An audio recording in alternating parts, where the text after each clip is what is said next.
Nakikita po namin kung ano po yung nangyari sa bawat hallway. So 10 p.m. po yung curfew namin. Pag lumampas yun. Opo, pag lumampas po doon, para na lang po kung meron silang mga, for example, meron silang activities sa schools. Ang katabi nitong Thomasian Dormitories, tumangging papasukin ng mga inspektor. Wala raw kasi ang may-ari.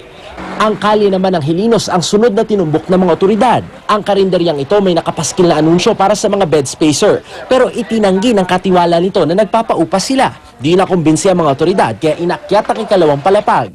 Walang kahit anong permit na may pakita ang boarding house kaya agarang inirekomenda ang pagpapasara nito.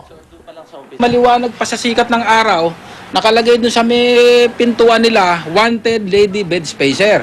Eh siguro, kaya may tinatago, sandamakal siguro ang violation nito. Hindi ko alam kahit kung mga small scale lang na na mga boarding house na kailangan talaga ng permit. So, in that case, siguro magsisecure ka na lang.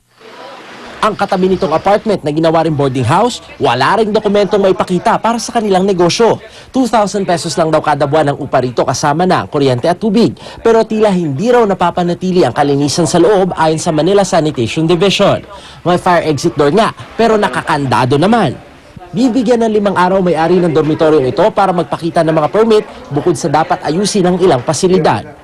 Para sa unang balita, Steve Dailisan reporting. Security and safety plan ng PNP nakalatag na bilang paghahanda sa magbubukas ng klase sa Lunes. Kaugnay po niyan, bako sa po natin live si Police Chief Superintendent Agrimero Cruz, tagapagsalita po ng PNP. Chief Superintendent Cruz, good morning! Magandang umaga, Igan, at sa lahat ng ating tagapanood, good morning po. Mga ilang pulis po ang ipakakalat po natin sa Lunes? Dito po sa Kamaynilaan, meron pong 16,000 mga miyembro ng ating Philippine National Police ang ipapakalat sa Lunes. All over the country, yung pong 85% ng 38,000 strong ng ating kapulisan ang siyang pupunta sa ating mga kalsada para subaybayan ang mga estudyante at mga parents at lahat po ng may kinalaman sa balik eskwela. Okay, ano bang pangunahing krimen na tinututukan natin? Siyempre, yung mga, may mga dalang baon yan no? Totoo po yun. Hindi lang po baon, pati mga tuition, Cellphone. pambili ng mga equipment, mga bagong cellphone, etc.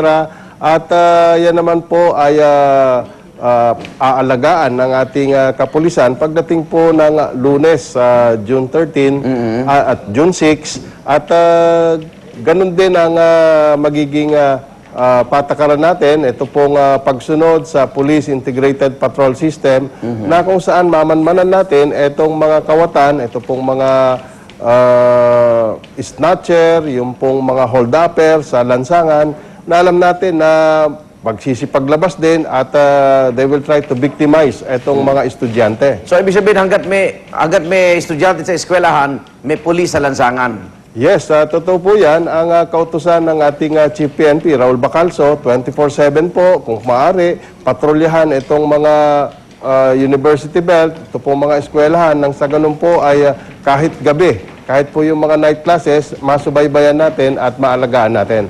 Payo niyo po sa mga mag-aaral, mga estudyante, para hindi sila mabiktima nitong mga hinayupak na to. Well, unang-una po ay kung makakaya natin, wag po tayong magdala ng malaking halaga ng salapi at kung po pwede na lamang ay magdala ng cheque o kaya ay credit card na pwede naman pong ipangbayad sa mga tuition. At yung namang pambili ng mga equipment, siguro unti-unti na lamang ang kanilang pagbili, wag pong minsanan nang sa ganun po maiwasan ang pagdala ng malaking halaga ng pera. Pag may mga okasyon, may mga help desk kayo sa mga mall dito ho ba magkakaroon kayo ng help desk o kahit pa paano mga pulis sa mga main gate ng mga sa University Belt, Superintendent Cruz? Yes, actually po, meron pong police assistance desk sa mga malalaking eskwelahan sa universidad. At doon naman po sa mga lugar na marami pong mga eskwelahan, clustering po ang mangyayari. Maglalagay po tayo ng police assistance desk doon po sa lugar na kung saan ay dadaan po ang lahat para po kung kinakailangan makahingi sila ng assistance or dili kaya ay tulong, maaari po sila makapunta doon. Maraming salamat po. Good morning. Maraming salamat din po. Muli, magandang araw po. Police Chief Superintendent Agrimero Cruz po, tagapagsalita ng PNP.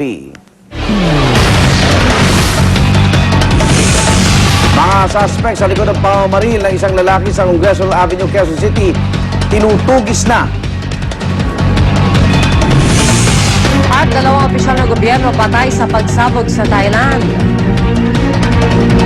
Huwag pa uli, tutok lang sa unang balita.